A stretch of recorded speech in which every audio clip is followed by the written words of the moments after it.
Welcome sa Dries TV. Kung interesado ka sa ganitong news, huwag kalimutang isubscribe ang ating YouTube channel. Maraming salamat! Welcome back again sa ating YouTube channel mga Kadabarkads. And for today's video, ang pag-uusapan natin ay tungkol sa mga importanteng kaganapan sa loob at sa labas ng Itbulaga.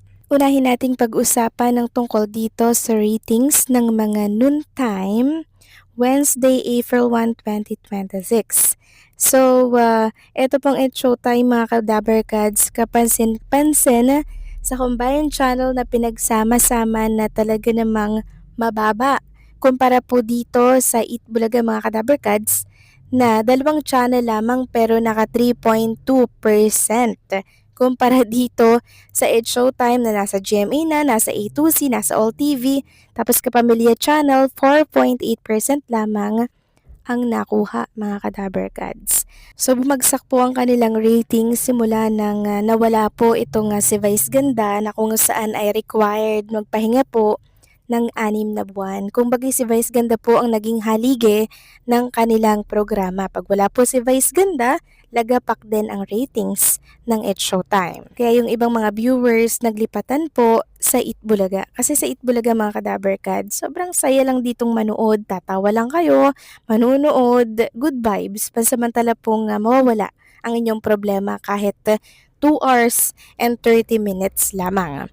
Samantalang update lang tayo mga Kadabarkads dito po sa views ni Maine Mendoza nung time po ng Lenten Awarding. So pumalo na po ng 1.4 million views yung video po ni Maine Mendoza. Siya lang po ang bukod tanging sobrang taas na nakuhang viewers nung Sabado. Ayan po mga Kadabarkads, 1.4 million.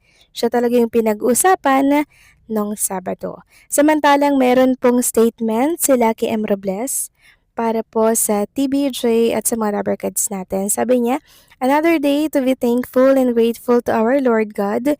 Thank you Itbulaga TVJ Production Inc. Bossing Big Tito Sen, Tito Joey and Ma'am Jen sa opportunity na ito. Thank you Ate Oreo Black sa paggabay mo lagi sa aming mga clones. Congratulations ng todo-todo sa lahat po ng nanalo and thank you din po ng marami sa aming mga legit Dabarkads na nagmamahal at sumusuporta sa aming lahat.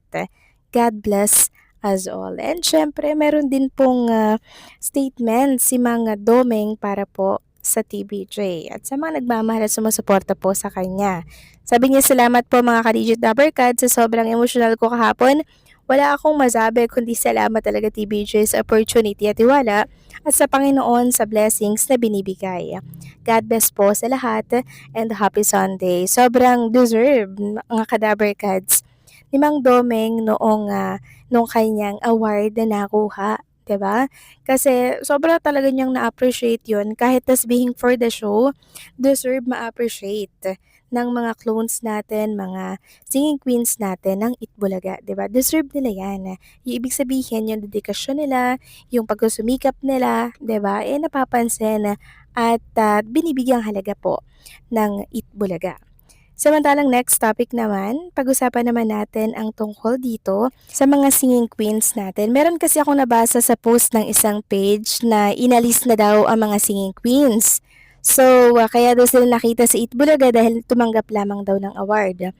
Sabi nga dito, wala na sina Jean at Eunice dyan dahil tanggal na singing queen. Pumunta lang sina Ann, Casey at Sam kasi pasok sila sa awards pero ang totoo tanggal na ang singing queen sa Itbulaga. So sabi naman po ni MLBA, may masabi lang ang basher kung tinanggal bakit nasa Itbulaga sila ngayon. Ang babaw ng dahilan mo. So, parte pa rin po ang singing queens ng Itbulaga mga Kadabarkads. Yun nga lang, wala pa po silang segment na kung saan ay makikita sila araw-araw. So, yun po kasi yung inaantay ng mga lihitimong viewers ng naturang programa. Pero parte pa rin sila ng TBJ Production at pag meron pong outside event, mga singing queens po ang kinukuha ng Media Quest. Ibig sabihin malinaw na parte sila ng TBJ production. Samantalang next topic naman, pag-usapan naman natin ang tungkol dito kay Wally Viola na kung saan ay matagumpay po ang kanyang operasyon. Kaya naman bumisita po ang kanyang manager sa hospital kasama po ang VA ng Itbulaga. No? So after po ng matagumpay na operasyon itong si Wally Viola. So napasugod lang naman ang EVPA and syempre ang kanyang manager. So maraming salamat no dahil okay na itong si Wally Viola.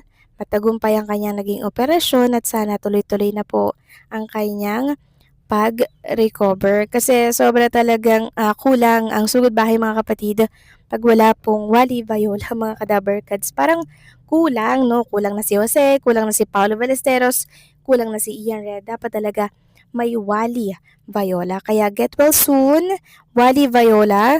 And sana ay hindi na tumagal ng 3 buwan ang iyong pagkawala at pagpapahinga. Sana ay makabalik ka na mas maaga dito. Pero fully recovered na syempre mga kadabarkads. Yun yung importante. Fully recovered, sana mas mapabilis yung paggaling niya at makabalik siya sa Itbulaga ng mas maaga. Samantalang next topic naman, pag-usapan naman natin ang tungkol dito sa napakaganda pong plano no, ng Itbulaga producer sa mga programang hinahawakan nila sa TV5. Sabi nga dito, hindi na nga kailangan ng TV5 ang ABS-CBN para may umupa pa sa time slot nito dahil mas may kakayahang mag-produce sa mga dikalibing programa ang Kapatid Network. Wala ring problema ang Kapatid Network ukol sa pagkalugi o pagkakautang. Sa katunayan, sunod-sunod na ang launch ng bagong seri ng TV5 sa prime time at maging sa ibang time slot nito. Nandiyan ang Secret in Prague at My Best Friend Eman na magsisimula na po sa April 27, 2026. Kasunod niyan ay ang Project Lucky, The Good Doctor ni Ryan Agoncillo at ang reality show na Kamusta. Arangkada din ang hit Korean drama na The Story of Park's Marriage at marami pa iba. Susundan pa yan ang TV special gaya ng Miss Universe Philippines 2026 at Miss Universe 2026 at marami pang beauty pageant in line sa Kapatid Network. Magbabago din ang noontime heavy tuwing linggo dahil yayanigin tayo ng sobrang Sunday, bagong Sunday musical variety show. Tuloy rin ang Artista Academy, The Kingdom, Magkabilang Mundo kung saan napupulong na ang mga tao at official behind the show dahil pinapaganda talaga ang mga ito. Inaabangan din ang paglulunsad ng Starworks, ang bagong talent management ng Media Quest.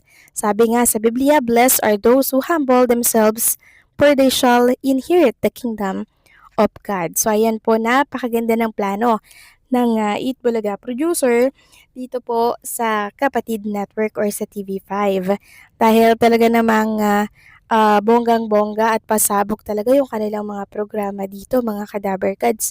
Biruin yun, magkakaroon sila ng bagong noontime tuwing linggo. Wala naman pong Itbulaga tuwing linggo, di ba? Kaya meron po silang ilalagay ng bang 12 noon na which is itong musical variety show na mag-enjoy po ang lahat. So enjoy ito, kaya keep supporting Itbulaga at TV5. So paano mga kadabarkads, hanggang dito na lamang po ang update natin at maraming salamat po sa patuloy na pag-suporta.